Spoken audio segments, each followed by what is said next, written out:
Assalamualaikum warahmatullahi wabarakatuh. Hai semuanya, bagaimana kabar kalian hari ini? Semoga selalu sehat dan tetap semangat. Hari ini kita akan mempelajari tentang sistem gerak pada hewan. Apakah sama dengan sistem gerak pada manusia? Yuk kita pelajari. Tujuan pembelajaran kita untuk hari ini yaitu, yang pertama, kalian dapat menganalisis karakteristik sistem gerak pada hewan. Dan yang kedua, dapat menyajikan hasil pengamatan gerak pada hewan. Gerak sebagai ciri makhluk hidup. Sudah kita ketahui bahwa bergerak merupakan salah satu ciri makhluk hidup. Hewan bergerak dengan berbagai macam cara. Misalnya, ada hewan yang berjalan, berlari, terbang, berenang, merayap, dan lain sebagainya. Coba kalian perhatikan gerak hewan darat dan gerak hewan yang hidup di air. Berbeda bukan? Hewan darat bergerak menggunakan otot dan rangkanya, terutama kaki. Ikan bergerak dengan menggunakan sirip, dan burung bergerak dengan menggunakan sayap. Tujuan gerak pada hewan. Yang pertama yaitu untuk berpindah tempat. Yang kedua untuk berburu mangsa atau mencari makanan. Yang ketiga untuk melindungi diri dari pemangsa. Sistem gerak hewan berhubungan dengan struktur rangka tubuh yang dimiliki dan juga habitat tempat tinggalnya, sehingga jenis gerak masing-masing hewan dapat berbeda-beda. Berdasarkan habitatnya, hewan dibedakan atas hewan udara, hewan air, dan hewan darat. Yang pertama, karakteristik sistem gerak pada hewan udara. Seperti yang kita ketahui bahwa bumi memiliki gaya gravitasi.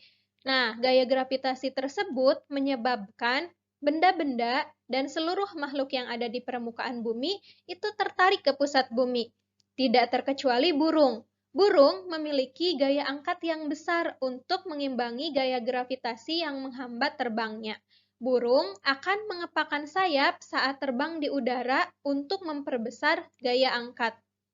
Prinsip terbang burung ini menginspirasi dibuatnya pesawat terbang, khususnya pesawat terbang bersayap bentuk airfoil. Bentuk airfoil ini dapat kalian lihat pada gambar di samping. Sayap pada burung memiliki susunan rangka yang ringan dengan otot-otot yang kuat. Bentuk sayap airfoil menjadikan udara dapat mengalir lebih cepat pada bagian atas sayap. Sebaliknya, udara pada bagian bawah sayap mengalir lebih lambat. Nah, ini gambarannya ya.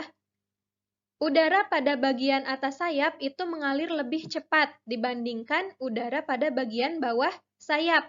Sehingga tekanan udara pada bagian atas sayap itu lebih kecil dibandingkan tekanan udara pada bagian bawah sayap. Tekanan itu akan mengalir dari yang tekanannya tinggi ke yang tekanannya rendah. Sehingga tekanan di bawah sayap itu akan mendorong sayap ke atas.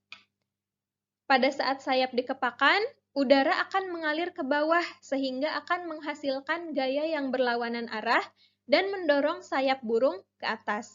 Hal inilah yang menyebabkan burung dapat terangkat atau terbang. Jadi yang pertama, karena adanya perbedaan kecepatan di bagian atas dan bawah sayap.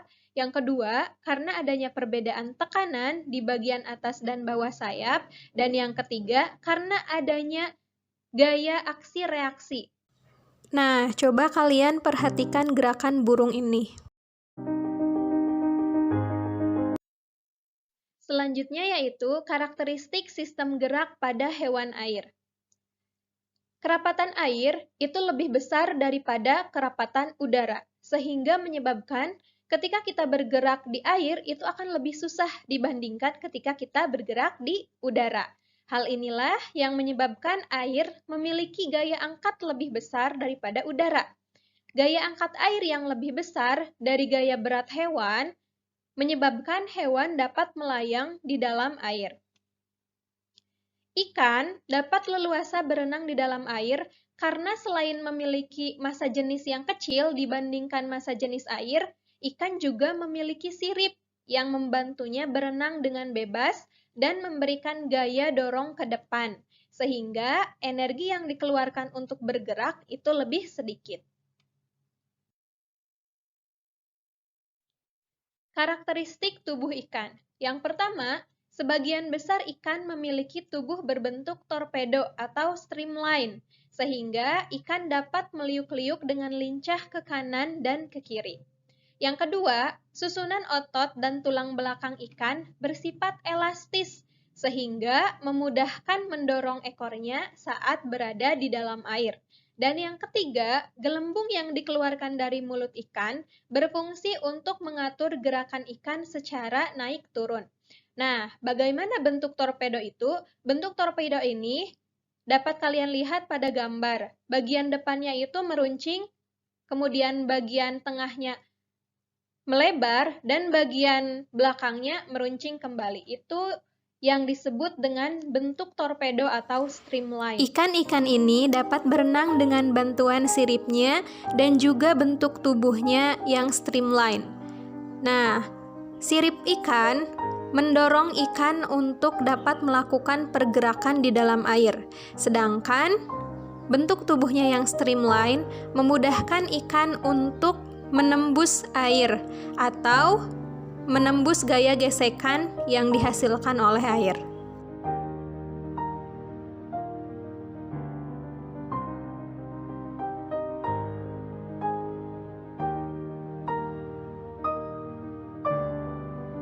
Nah, bagaimana dengan katak yang merupakan hewan amfibi atau hewan yang dapat hidup di dua alam?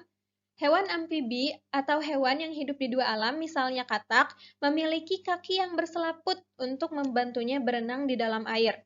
Selaput renang pada katak memudahkan katak berenang dengan lincah di air, dengan ditopang oleh bentuk kaki yang panjang, kekar, dan juga solid.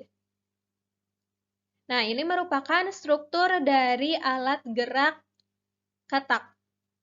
Ketika bergerak di darat, katak akan melakukan gerakan melompat dengan lincah, karena katak memiliki banyak sendi di tubuhnya, seperti di pergelangan kaki, di pergelangan tangan, pinggul, bahu, siku, dan juga lutut.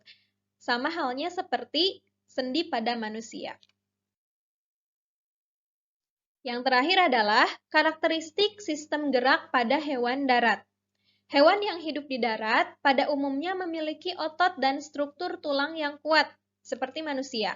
Otot dan tulang ini diperlukan hewan darat untuk mengatasi kecenderungan tidak bergerak atau inersia, atau kelembaman, atau kemalasan untuk bergerak. Jadi sebenarnya setiap makhluk hidup itu memiliki kecenderungan untuk diam atau kecenderungan untuk bergerak. Dan juga untuk menyimpan energi pegas atau elastisitas yang digunakan melakukan berbagai aktivitas. Nah, di sini dibagi menjadi dua, ada gerak pada reptil dan gerak pada mamalia. Gerak pada reptil. Hewan yang termasuk pada kelompok reptil antara lain ular, kadal, cicak, buaya, dan kura-kura. Reptil bergerak dengan cara merayap atau melata, baik pada saat di darat maupun air. Nah, coba perhatikan gambar berikut. Di sini ada struktur tubuh ular. Tulang badan ular tersusun atas ratusan ruas tulang belakang. Tulang rusuk ular terhubung dengan tulang belakang yang dibalut oleh otot-otot kuat dan lentur. Struktur tulang inilah yang menyebabkan ular dapat meliuk-liuk di tanah dengan cepat. Selanjutnya yaitu gerak pada mamalia. Kelompok hewan mamalia antara lain kerbau, sapi, gajah, dan juga kuda. Kelincahan hewan mamalia saat bergerak tergantung pada kekuatan kaki belakangnya untuk memberikan dorongan ke depan. Hewan mamalia dengan struktur tulang yang kuat dan kaki yang ramping seperti kijang dan citah akan memiliki elastisitas tinggi saat melompat. Nah, ukuran tubuh juga memiliki pengaruh yang besar pada gerak. Semakin besar massa tubuhnya, maka akan semakin sulit bagi hewan tersebut untuk bergerak. Nah, tadi kan di awal Ibu sudah memberikan kalian pertanyaan, mengapa kecepatan gerak pada hewan itu berbeda-beda? Kemudian kalian juga sudah menganalisisnya. Ternyata gerak pada hewan itu kenapa berbeda-beda? Yang pertama, karena massa tubuhnya atau berat badannya ya. Yang kedua, karena kekuatan otot-otot di kakinya dan juga keelastisitasannya. Jadi itu yang menyebabkan gerak setiap hewan itu berbeda-beda.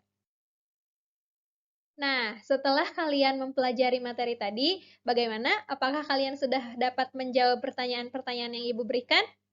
Yang pertama, hewan yang memiliki kecepatan gerak paling tinggi yaitu cheetah dengan kecepatan 112 km per jam.